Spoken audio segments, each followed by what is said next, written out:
kecil penuh arti, niat tulus jadi pelindung diri.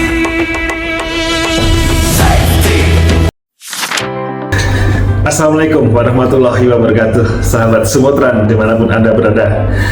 Kali ini kita akan menyampaikan materi training kolaborasi antara Sumotran bersama PT Kamigumi Logistik Indonesia dan Kamigumi Indonesia, yang pada kesempatan bulan Desember lalu saya telah mengikuti seminar safety di dalam PT Kamigumi Indonesia. Pada kesempatan kali ini saya akan menyampaikan materi training yang telah diberikan oleh PT Kamigumi Logistik Indonesia, dan saya punya kewajiban untuk menyampaikan materi tersebut kepada Anda, kepada teman-teman, kepada sahabat driver dan connect, terutama bagi Anda yang bekerja di dalam PT Kamigumi Logistik Indonesia. PT Kamigumi Logistik Indonesia ini merupakan salah satu PMA Jepang, perusahaan besar dan salah satu customer besar bagi Sumotran, sehingga kita harus bisa mengikuti, menyamakan aturan-aturan, menyamakan persepsi agar kerjasama antara Sumotran dan PT Kamigumi Logistik Indonesia ini bisa berjalan dengan baik dan lancar. Oke, kita akan mulai materi safety training yang berjudul Safety Training Awareness for Kamigumi Vendor. Seminar safety training ini dilatar belakangi agar vendor berperan penting dalam kelancaran distribusi. Kemudian yang kedua, karena tantangan operasional yang semakin meningkat, dan juga dilatar belakangi diperlukannya kesamaan pemahaman dan standar kerja, sehingga kita sebagai vendor, kita harus bisa mengikuti standar-standar yang ada di customer. Standar internal kita punya, tapi kita juga harus bisa menyesuaikan dan mengikuti standar yang ada di customer. Ini adalah salah satu kewajiban kita sebagai vendor untuk menjalankan pekerjaannya. Kemudian tujuan dari seminar ini yaitu menyamakan pemahaman standar operasional. Yang kedua, meningkatkan keselamatan dan kepatuhan. Yang ketiga, mendorong peningkatan kinerja pengiriman. Kemudian berikutnya yang keempat yaitu memperkuat komunikasi dan kerjasama. Jadi semua hal-hal ini, tujuan-tujuan ini untuk menjaga stabilitas perusahaan, menjaga stabilitas pekerjaan.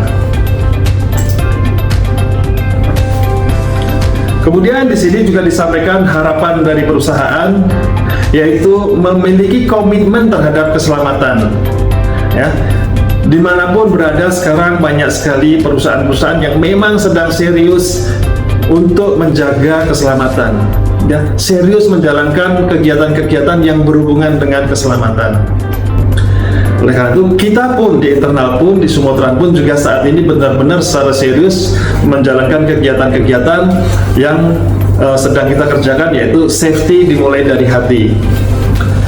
Kemudian yang kedua yaitu peningkatan kualitas layanan tracking. Ya, kita tidak bisa pungkiri bahwa kita bisa mendapatkan customer besar, baik yang besar dan kecil ya.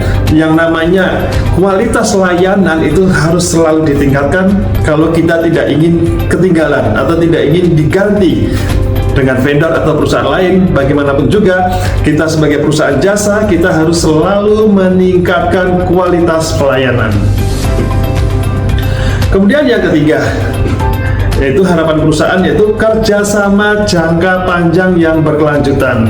Ya, ini adalah salah satu pola pikir ya, salah satu pola pikir perusahaan Jepang yang sangat saya suka, yaitu bahwa perusahaan Jepang itu menghargai vendornya, menghargai relasi-relasinya, sehingga selalu berpikir berusaha untuk menjaga kerjasama jangka panjang yang berkelanjutan.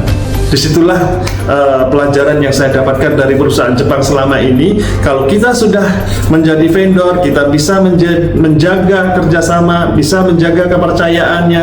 Nah, kerjasama ini akan terus berkelanjutan dalam jangka panjang. Rata-rata perusahaan Jepang itu seperti itu, tidak mudah gonta-ganti vendor. Kemudian tema berikutnya yaitu mengenai safety driving. Ya, kita diajarkan, kita dituntut untuk bagaimana cara dan perilaku mengemudi yang bisa membuat kita terhindar dari masalah. Ya, menjadi pengemudi yang selalu waspada, menjadi pengemudi yang selalu mawas diri dan berpengetahuan cukup, serta memungkinkan kita bisa mengatasi situasi berkendara yang dinamis dan berubah-ubah, ya. Sehingga kita menjadi pengemudi yang defensif, tidak agresif. Jadi pengemudi yang bisa menjaga diri dan menjaga orang lain. Pengemudi yang menerapkan defensive driving adalah pengemudi yang tidak hanya menghindari sebagai penyebab kecelakaan, ya, tetapi juga menghindari terlibat kecelakaan yang disebabkan oleh pengguna jalan lain. Ya, kita sebagai pengemudi, kan kitalah yang menyebabkan kecelakaan itu terjadi. Ya, kita tidak sadar bahwa kita telah menyebabkan kecelakaan itu terjadi. Tapi kita juga harus bisa menjaga diri kita supaya kita tidak menyebabkan kecelakaan itu dan bisa menghindari kecelakaan yang terjadi pada orang lain. Itulah namanya defensive driving. Di sini dijelaskan apa itu defensive driving, ya. Yang pertama adalah alertness atau kewaspadaan. Jadi kita harus selalu waspada terhadap potensi bahaya. Ya, kita juga sudah berapa kali sering sering menjalankan kegiatan, yaitu mengenai training Yokotenkai ataupun training Kiken Yochi, ya, yaitu supaya kita punya rasa waspada terhadap sekitar kita. Jadi potensi-potensi bahaya itu kita paham betul terhadap potensi-potensi itu supaya kita bisa dapat menghindari kecelakaan itu sebelum terjadi. Kemudian yang kedua itu mengenai awareness atau kesadaran, yaitu sadar terhadap kondisi fisik. Awareness terhadap diri sendiri. Kalau kita lelah, kita istirahat. Kalau kita capek, kita istirahat. Kalau kita ngantuk, kita istirahat. Ya. Hal seperti ini yang tahu dan yang menyadari hanya orang itu sendiri, hanya bapak-bapak driver dan kenek itu sendiri. Orang lain tidak bisa merasakan apa yang bapak rasakan kalau hal seperti ini. Sehingga kesadaran, awareness, ya, sesuai dengan tema Sumotran, ya, safety dimulai dari hati, karena hanya hati Anda lah yang bisa merasakan itu semua. Nah, tidak bisa kita mengandalkan orang lain untuk mengetahui apa yang Anda pikirkan, apa yang Anda rasakan. Semua kembali kepada hati kita masing-masing, ya, hati kita, kesadaran kita yang harus kita bisa menjaganya. Kemudian yang ketiga mengenai attitude atau tingkah laku, ya. Tingkah laku yang proaktif dan berusaha meminimalisir risiko, ya. Jadi perilaku kita, bagaimana cara kita mengemudi, apakah kebut-kebutan, apakah hati-hati, ya? Apakah kita bisa jaga emosi atau kita orang emosian. Hal-hal seperti ini, attitude seperti ini, bagaimana cara kita berbicara.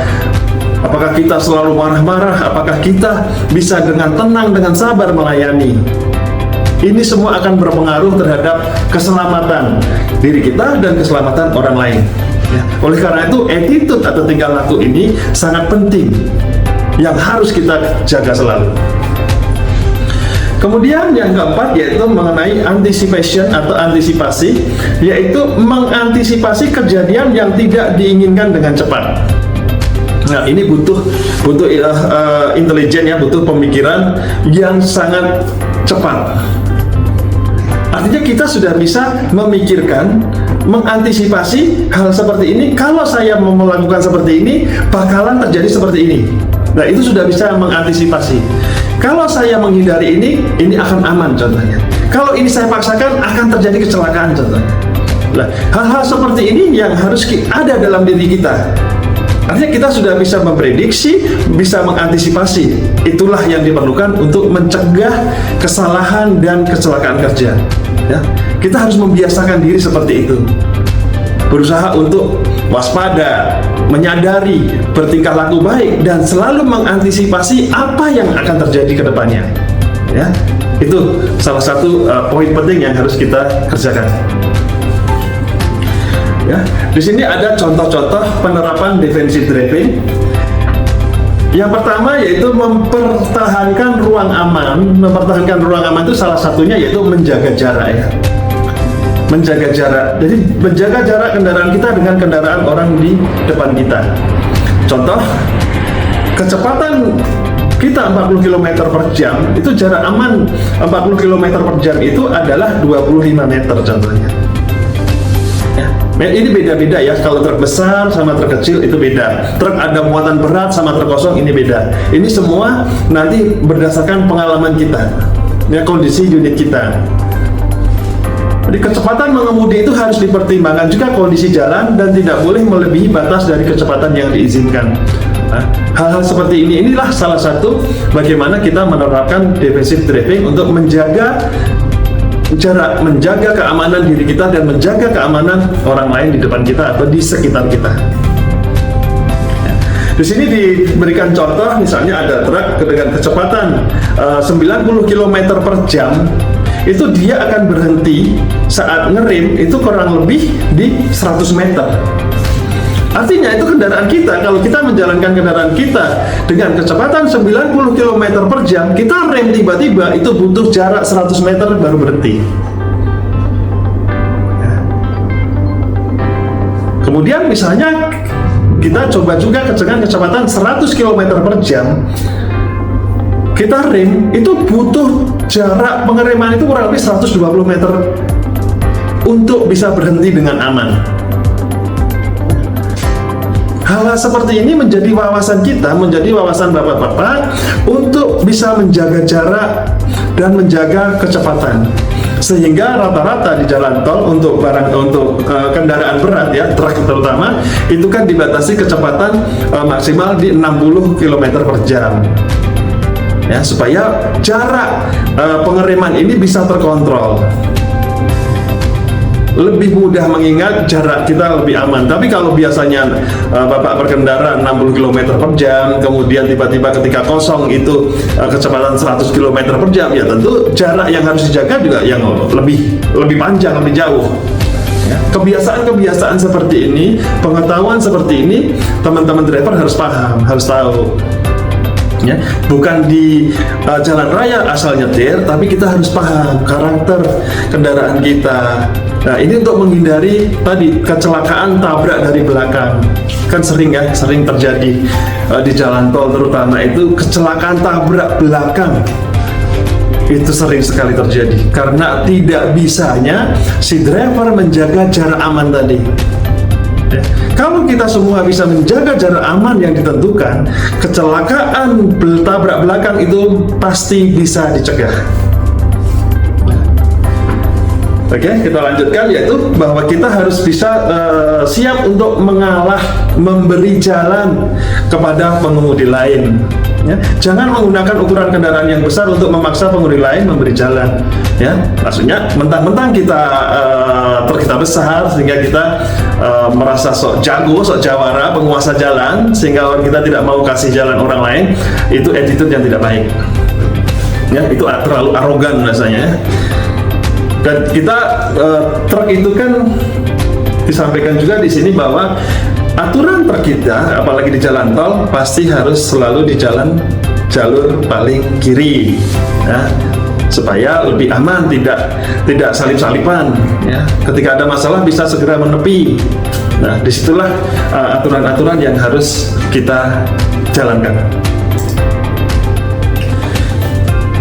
Kemudian penerapan defensive driving yang lain yaitu selalu membunyikan isyarat bunyi klakson ketika akan menyalip.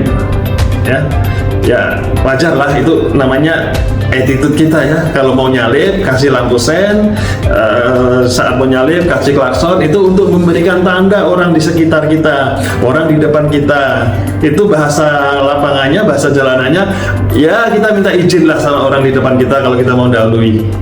Itu sepele, tapi itu penting kalau orang paham attitude di jalan raya ya. Bukan asal selonang-selonong nyalip, tapi kasih isyarat, mohon izin untuk mendahului. Itu bahasa isyarat ya. Kemudian mempertimbangkan manuver saat menyalip dengan kecepatan dan jarak aman di lajur yang berbeda ya. Tentu kan kalau mau nyalip ya jangan terlalu mepet, kasih jarak ya. saat mau kembali lagi juga kasih jarak, jangan terlalu motong jalur orang yang kita salib tadi, bisa berantem kalau seperti itu. Ya, jadi attitude di jalanan itu kita harus bisa menghargai, melihat kondisi orang lain. Itu harus selalu kita jaga. Kemudian yang berikutnya, dilarang mempercepat kendaraan ketika ada pengemudi lain yang menyalip. Contohnya ya, kita tadinya pelan, tiba-tiba di belakang ini ada kendaraan yang mau nyalip, tapi karena kita tahu ya, dari spion tahu, oh ada orang yang mau nyalip, kemudian kita tidak mau ngasih jalan, tapi kita malah menyesuaikan kecepatan yang sama. Nah ini kan membahayakan. Ini attitude yang tidak baik. Ini attitude yang ingin membunuh temannya sendiri ya. Kadang jangan karena emosi, karena tidak mau disalip, terus tidak memberikan jalan ke orang lain yang menyalip. Itu attitude yang tidak baik. Itu harus dihindari. Kemudian berikutnya yaitu selalu berkendara dengan kecepatan yang stabil, ya, tidak panicking dan selalu peka terhadap kondisi sekitar. Itu tadi, kalau kecepatan stabil itu kan kecepatan yang bisa kita prediksi, bisa lebih melihat situasi di sekitar kita. Kalau kecepatan kita, cara berkendara kita, kadang ngebut, kadang pelan, kadang ngebut, kadang pelan, itu selain merusak unit, fisik kita pun juga tidak terkontrol. Ya, itu juga akan mengganggu orang-orang di sekitar kita. Jadi kecepatan yang tidak stabil itu mengganggu orang-orang di sekitar kita, karena orang sekitar kita tidak bisa memprediksi kecepatan kita. Ya, orang yang mau menyalip, orang yang mau mendahului itu menjadi ragu-ragu karena kecepatan kita yang tidak stabil. Sadar tidak sadar, Anda akan seperti itu. Ya. Sebagai driver, saya pun juga driver, saya bisa melihat kendaraan di depan kita ini layak kita salip atau tidak. Kalau kecepatan dia stabil dan kita luang, kita bisa nyalip. Tapi kalau kadang kecepatan dia tidak stabil, kita pun juga pasti takut, pasti ragu-ragu. Dan kadang kita juga dalam hati ngomel sendiri kan, ini orang gimana sih bawahnya kan, gitu kan. Nah, hal seperti itu juga sama. Kalau kita tidak ingin diomelin orang lain, ya jangan bikin orang lain ngomel ke kita. Kemudian berikutnya, tidak panik saat didahului secara mendadak oleh pengemudi lain. Ya, kadang-kadang kalau didahului orang lain, kita kaget kan, kaget kemudian banting setir atau panik gitu kan. Nah, hal seperti itu harus dijaga. Jangan panik tiba-tiba ada driver yang nyalip dengan kecepatan tinggi. Terutama saat kita disalip oleh orang-orang yang tidak patuh, yaitu nyalip dari lajur kiri atau bahu jalan. Ya. Karena sopir truk itu kalau ada yang nyalip dari bahu jalan itu kaget loh. Mungkin orang-orang yang nyalip dari bahu jalan itu nggak sadar kalau sopir truk itu pada kaget kalau ada disalip gitu. Ya, saat disalip seperti itu nggak boleh panik. Kita harus selalu waspada, selalu menjaga emosi kita untuk tidak panik. Kemudian berikutnya, hindari rem mendadak dengan menjaga jarak aman ya. Seperti tadi di depan disampaikan, kita harus menjaga jarak dengan kendaraan di depan kita, supaya kita kalau tiba-tiba ada pengereman, tidak ada pengereman yang sifatnya mendadak atau tiba-tiba ngerem. Kalau pengereman yang mendadak atau tiba-tiba itu kan yang berbahaya adalah kendaraan di belakang kita. Ya, kendaraan di belakang kita yang tidak menjaga jarak dengan kendaraan kita itu akan bisa menabrak kendaraan kita dari belakang. Rata-rata tabrakan dari belakang adalah satu, tidak jaga jarak, satu, pengereman yang terlambat. Ya. Yang lebih parah lagi adalah orang ngantuk. Ya. Kalau tidak jaga jarak, ngantuk, kita rem, tiba-tiba udah pasti langsung jeder, itu pasti tabrakan. Tidak akan dihindari kalau orang ngantuk itu, Pak. Ya, oleh karena itu hati-hati. Kalau memang orang lain tidak mau jaga jarak, ya sudah, kita saja yang mengalah, kita saja yang jaga jarak supaya kita bisa mengondisikan kendaraan kita lebih aman. Ya, jangan sampai kita terpancing emosi, jangan terpancing ikut-ikutan orang lain sehingga kita berbuat kesalahan. Itu penyebab kecelakaan faktor manusia. Ya, di sini kita diberikan materi, diajarkan rata-rata penyebab kecelakaan dari faktor manusia, yaitu yang pertama adalah kondisi kesehatan manusianya atau kondisi kesehatan driver dan keneknya. Pertama yaitu lelah, kedua ngantuk, sakit kepala atau kendala penglihatan ya. Ketiga itu kurang konsentrasi, keempat itu kurang antisipasi. Ya. Kemudian penyebab kecelakaan faktor manusia yang berikutnya yaitu perilaku cara mengemudi si driver itu. Jadi cara mengemudi driver yang bisa menyebabkan kecelakaan itu banyak sekali. Contoh, satu, menggunakan ponsel. Karena di dalam mengendara ketika kita menggunakan atau memakai HP sambil berkendara, konsentrasi kita terpecah. Penglihatan kita tidak fokus, pemikiran kita tidak fokus. Ya. Udah pasti kerja. Kalau kita tidak fokus, penglihatan tidak fokus, pikiran tidak fokus, pasti satu, salah atau celaka. Kemudian yang kedua yaitu kecepatan reaksi terhadap perubahan kondisi lingkungan. Ya, terhadap kondisi lingkungan itu misalnya satu ya yang paling bahaya. Saya ceritakan di sini, ketika kita di dalam tol, kecepatan kita stabil 60 km per jam. Saat mau keluar tol, ya, di tol itu kan ada rambu-rambu ya, 100 meter berikutnya exit tol. Biasanya 1 kilo ya, 1000 ya, 1000 meter berikutnya exit tol, 500 meter berikutnya exit tol. Dari situ kita itu harus sudah mengurangi kecepatan. Kan nggak mungkin kita kecepatan 60 langsung tiba-tiba keluar tol. Ketika ada tanda-tanda seperti itu, kita harus sudah bisa mengurangi kecepatan supaya nanti ketika kita masuk ke jalan yang sempit ya, kalau sudah dari tol ke jalan mau keluar itu kan menyempit.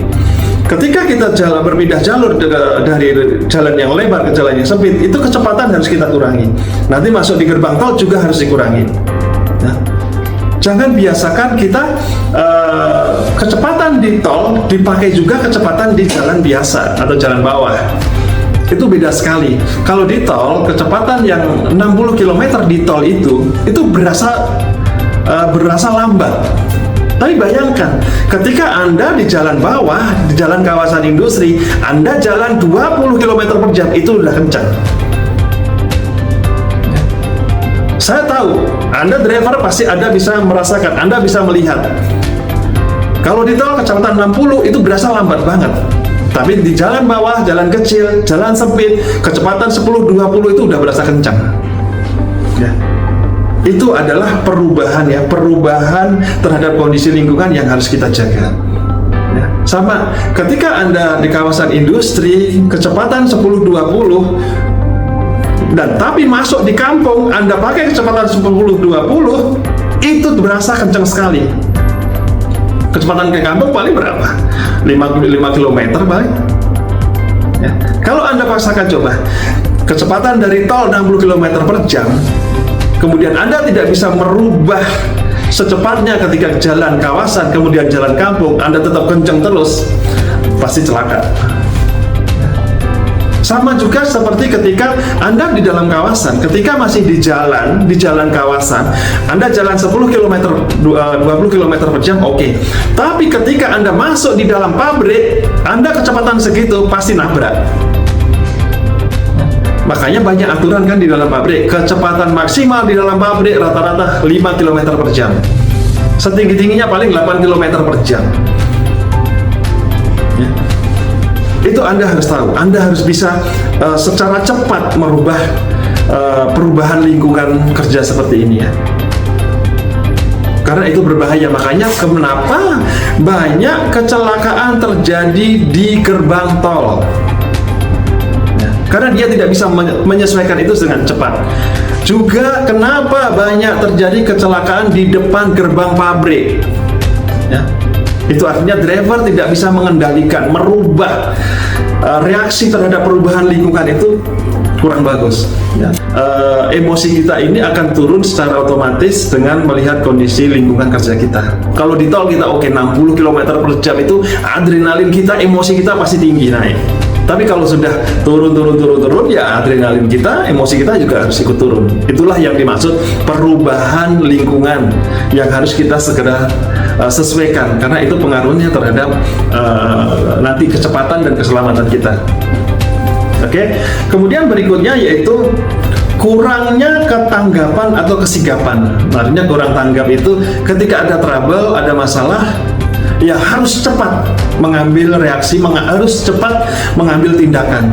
Ya, jangan sudah melihat sesuatu yang akan menyebabkan masalah, tapi cuek, tapi pura-pura tidak tahu dan tidak mau mengambil tindakan yang menyebabkan itu nanti akan celaka sendiri dan mencelakakan orang lain. Ya, hal-hal seperti ini yang perlu kita introspeksi diri, kita sadari bahwa apa yang harusnya lekas dikerjakan, ya lekas dikerjakan. Terutama hal-hal yang berhubungan dengan safety, hal-hal yang berhubungan dengan yang bisa menyebabkan kecelakaan, itu harus segera dilaksanakan tindakan. Itu maksudnya. Oke, kemudian tema berikutnya yaitu kemampuan berkendara yang masih minim. Artinya skill driver yang masih minim sehingga menyebabkan kecelakaan. Ya, kita banyak mendengar ya kecelakaan yang disebabkan oleh keneknya. Kenek itu belum berhak mengendarai truk, tapi dipaksakan oleh situasi yang akhirnya driver itu mengendarai truk dan itu celaka. Ya, kenek itu kan belum punya SIM, belum pengalaman, tapi karena misalnya keneknya lagi izin ke toilet kah, atau ngurus surat jalan atau kemana, sedangkan truk itu mengganggu dan harus dipindahkan contohnya.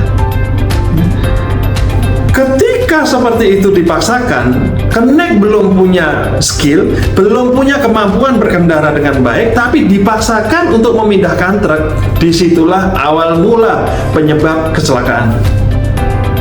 Ya, itu satu contoh. Pasti sering mendengar, pasti sering terjadi. Kenek nabrak. Kalau penyebab skill itu satu, bahwa driver ini yang biasanya pakai unit kecil yang SIM-nya masih B1 lah ya, SIM B1, tapi coba-coba ingin mengendarai truk B2 ya, truk besar. Yang tadinya truk kecil, kalian berubah atau pindah ke truk besar, itu butuh waktu panjang, nggak sembarangan itu ya. Udah nanti lagi misalnya dari truk besar pindah lagi ke trailer, itu beda, karakter truk itu beda sekali. Tidak bisa, kalian bisa naik truk kecil ya, truk 4 ton, truk all diesel bahasa kita ya, truk all diesel, kemudian dia naik truk fuso, truk tronton, truk trailer, itu beda semua ya. Jenjang-jenjang ini memerlukan waktu, memerlukan pengalaman yang benar-benar harus dikuatkan dulu, pengalaman diperbanyak dulu, jam terbangnya dibanyak dulu, supaya teman-teman bisa naik ke level berikutnya. Oleh karena itu kan di pemerintah pun juga sudah diatur ya, dibatasi. Kalau kita mau ambil SIM yang lebih tinggi, pasti kita harus bisa pengalaman sekian-sekian ya, pengalaman sekian tahun baru bisa naik SIM, setahun naik SIM lah. Itu untuk mencegah kecelakaan yang seperti ini sebenarnya ya. Semoga aja kita bisa menjalankan itu dengan baik gitu ya. Dan kelalaian kemampuan berkendara minim ini masih banyak ya, sering terjadi, yaitu rata-rata driver ini justru sok jago ya, sok pintar, sok berani. Itu yang harus dicegah, tidak boleh seperti itu. Driver yang punya karakter seperti itu cenderung celaka. Sadar tidak sadar, perilaku seperti itu justru menyebabkan orang lain celaka. Nah, itu harus dihindari, harus hati-hati. Oke. Kemudian berikutnya di sini dijelaskan terkait manajemen resiko kecelakaan, faktor manusia ya. Yang pertama yaitu diusahakan ya untuk medical check up minimal 1 tahun sekali untuk semua driver. Medical check up itu diperlukan untuk mengetahui lebih dini ya, mengetahui lebih dini supaya di dalam tubuh kita itu ada masalah atau tidaknya. Kemudian yang kedua yaitu dilarang berkendara dalam kondisi lelah atau mengantuk ya. Kemudian berikutnya yaitu pastikan semua komponen dalam kendaraan itu sudah sesuai dengan standar berkendara ya. Artinya ini masalah unitnya. Jadi unitnya sendiri kita juga harus jaga. Unitnya sendiri harus dijaga kelayakannya sebelum unit itu dioperasikan. Ya, karena kecelakaan selain masalah manusianya, masalah lingkungan, juga masalah unitnya. Ya, misalnya rem blong, ban pecah, ya, tidak ada lampu penerangan. Nah, hal-hal seperti itu yang bisa menyebabkan kecelakaan truknya sendiri dan menyebabkan kecelakaan untuk orang-orang di sekitarnya.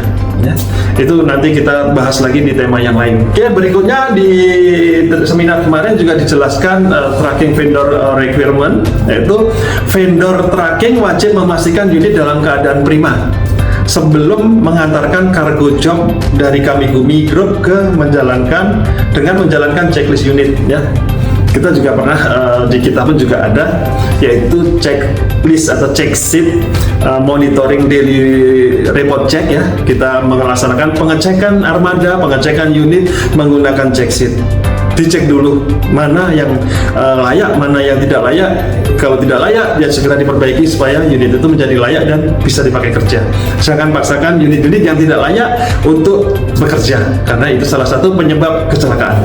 Kemudian berikutnya, customer juga mewajibkan dilengkapi dengan GPS. Ya, alhamdulillah saat ini unit kita kan semua ada GPS-nya ya. Kemudian memastikan komponen kelengkapan pada unit seperti baut, mur, ban itu terpasang dengan baik. Ya, ban tidak kotak, tidak gundul, dan tidak terlihat alur ban atau benang-benang ban ya bahasa kita.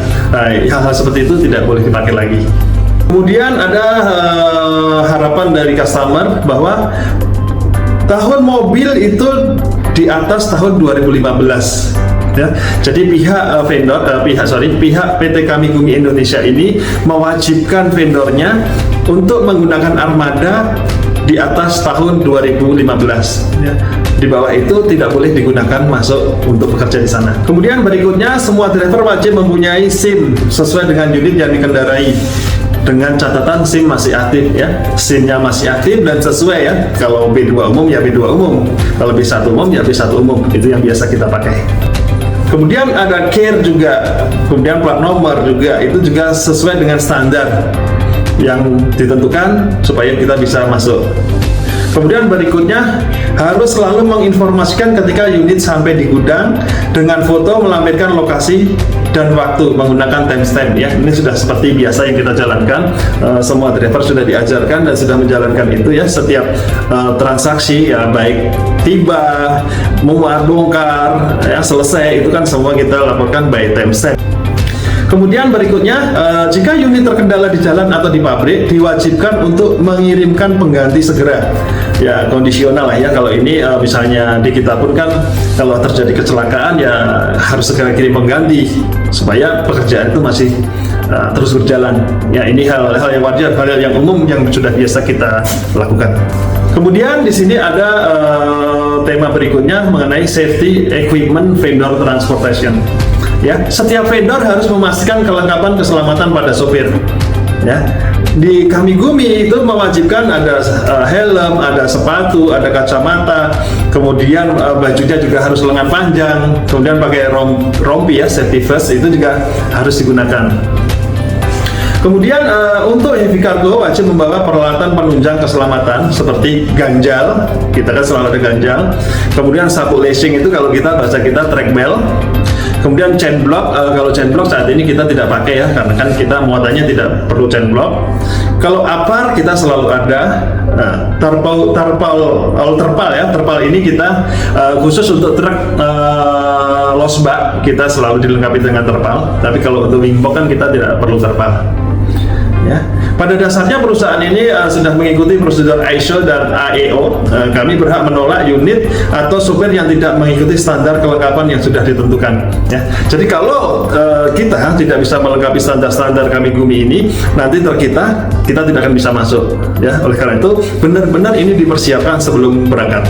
Ya, ini contoh standar ya, standar equipment tadi yang kita sudah sampaikan, foto-fotonya dari helm, kalau nggak helm ya berarti topi atau masker, ya, ini safety vest ya, ada sarung tangan juga. Nah, ini standar-standar di pabrik ini yang harus kita ikuti. Kemudian berikutnya tema loading unloading atau bongkar muat. Jadi untuk setiap pengiriman, driver diwajibkan untuk foto kargo saat proses loading, abnormal, unloading, sebelum pintu kontainer ditutup atau karoseri dibuka maupun ditutup ya. Jadi mereka dari pihak Kami Gumi Indonesia ini benar-benar semua step by step itu diambil dokumennya, diambil dokumentasinya sebagai bukti untuk pembuatan laporan, untuk antisipasi kalau terjadi masalah. Ini sudah wajib ya. Mungkin dimanapun juga sudah banyak yang menerapkan hal ini. Ini tetap kita harus ingatkan terus kepada tim kita untuk menjalankan prosedur ini. Kemudian untuk semua delivery, jika ada abnormal kondisi, wajib menginformasikan PIC PT Kami Gumi dalam tempo waktu 1 kali 24 jam. Ya. Kalau terjadi abnormal itu terjadi masalah di lapangan ya, baik pekerjaan, baik kecelakaan atau apapun itu, kita wajib melaporkan ke customer dalam waktu 1 kali 24 jam harus lapor. Ya. Kita tidak boleh menunda-nunda kalau masalah laporan terjadi abnormal. Untuk semua delivery report selalu disertakan foto GPS.